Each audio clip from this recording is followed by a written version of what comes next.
Hey there everyone, Steve Gonzer, physical therapist with Run Smart Online. I'm here and look at out there.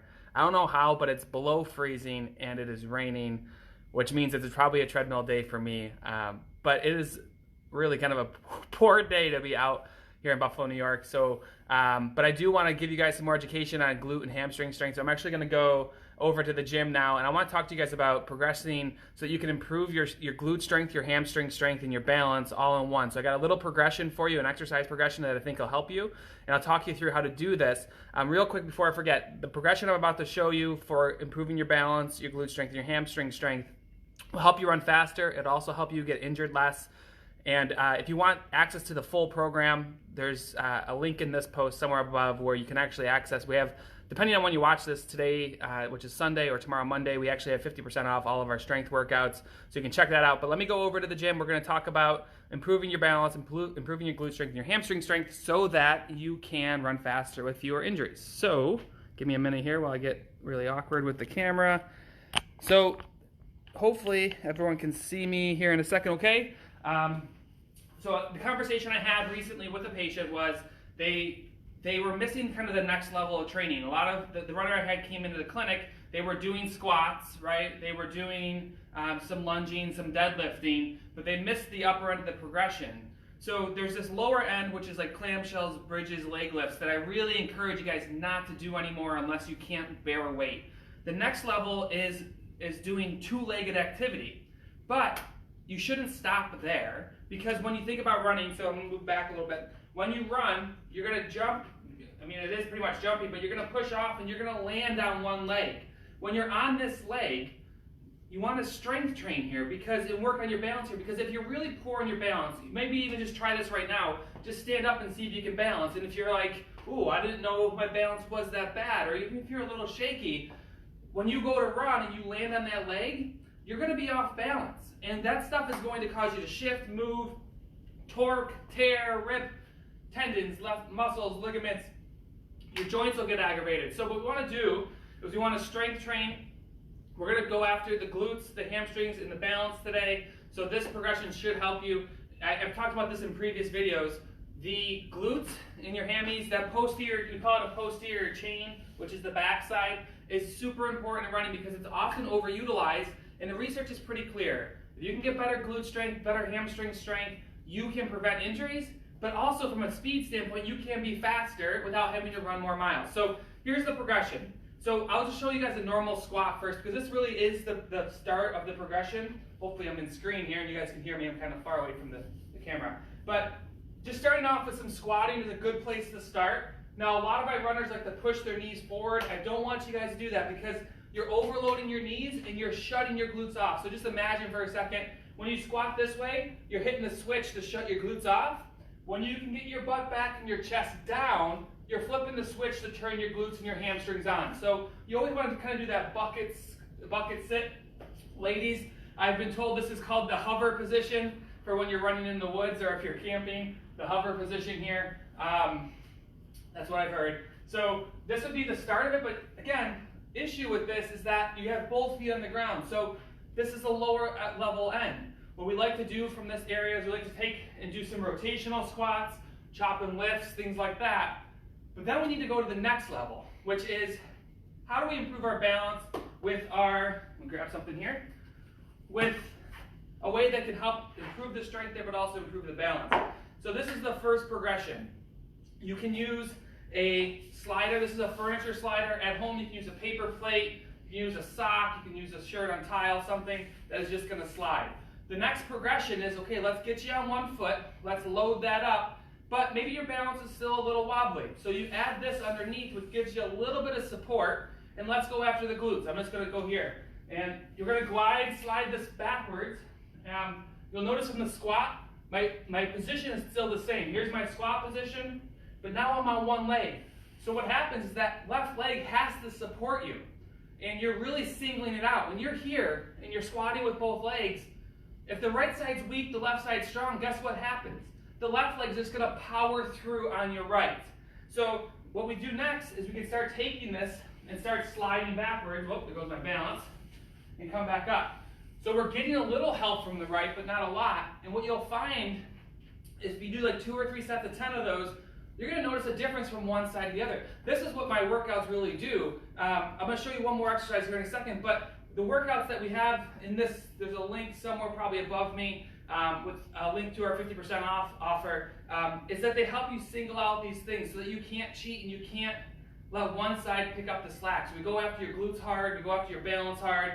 Anyone who's done base 6, let me know in the comments. You can vouch for me that it is a lot of balance work, particularly like day 7, and it's a lot of core work. So if you've done it, just let everyone else know your thoughts about base 6. It's not super easy, but it gets there.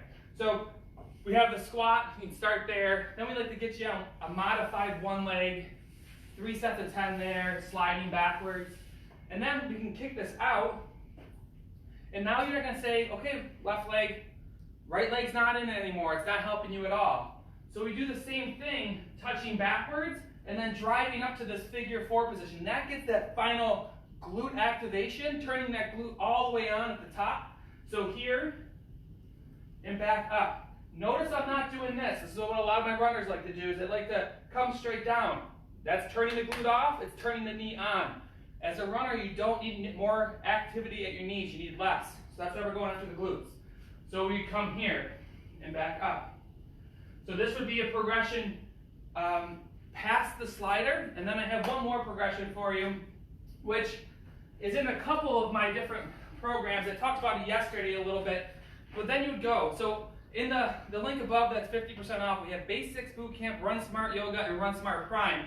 Prime being with kettlebells.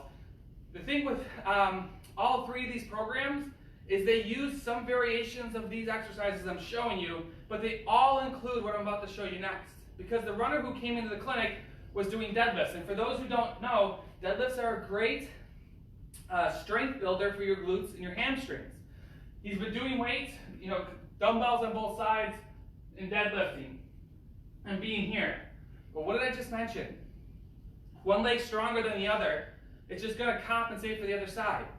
Plus, you're not working on your balance when you're doing this. So what I asked him to do was transition to a single leg deadlift, and that's what I want to show you next. Again, it's included in all the programs that we have above. So I'm going to go without a weight to start.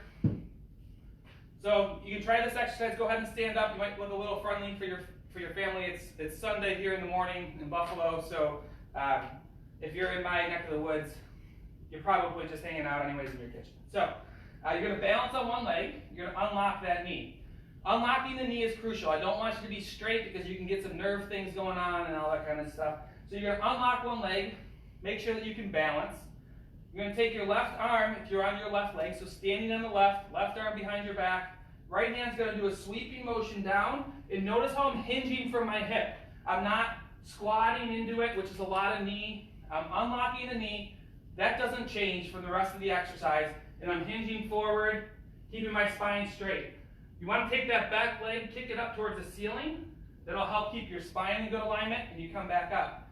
So this single leg deadlift is still getting the glutes and still getting the hamstrings that a normal deadlift does, but now you're including the balance. Again, when you run and you hit the ground, a lot of balance there. You're going to have one foot on the ground during your running. You better strength train, you better do some exercises to maximize that, not only from a speed standpoint, but from an injury standpoint. So here's your single leg deadlift. And coming back up, drive the knee up like I talked about before. And if you want to add a little weight to it, we use kettlebells and Run Smart Prime. One last plug, the program's above, 50% off if you want to access it. So all the programs are 12 workouts, about 30 minutes apiece. So what you're going to do, I'll show you from the front this time, the deadlift, if you want to add a little resistance to it, you're going to keep it on the opposite side. A lot of my runners like to keep it on the same side, and what that does is it actually makes the exercise a little bit easier because it balances you better. Throw it on the opposite side, unlock the knee, same hand on your low back, tip forward, and then come back up. In Run Smart Prime, we do some different overhead lifts with it. We do a lot of different things with this exercise. These things will improve your balance, which is going to improve your speed. It's going to improve your injury resistance. You just need to make it happen. Get away from clamshells. Get away from leg lifts because they're not balance exercise and they're isolating, right? Think about this exercise here when I'm doing like the backwards balance and reach. I'm working on my balance. I'm working on my glute strength, my quad strength, my knees being working on stability. I'm working on ankle flexibility, my core. When you're laying on your side doing a clamshell, right? You're just isolating that muscle out. Why not fire a bunch of them and work on your balance at the same time? That's what it's all about. That's what my strength workouts do for you. Today and tomorrow, depending on when you watch this, Monday at 12 a.m. is the last day to get a massive discount, 50% off my strength workouts. Go to the link in this post if you're interested. You can add these things to any training plan, or we can actually build your training plan for you. You'll find it all on the page. Either way, add strength workouts that improve your balance and go after your glutes and your core. That's what we have above. So if you're interested, go ahead and take a look. Otherwise, I will talk to you guys soon. 50% off is ending soon. All right, guys. Talk to you later. Bye-bye.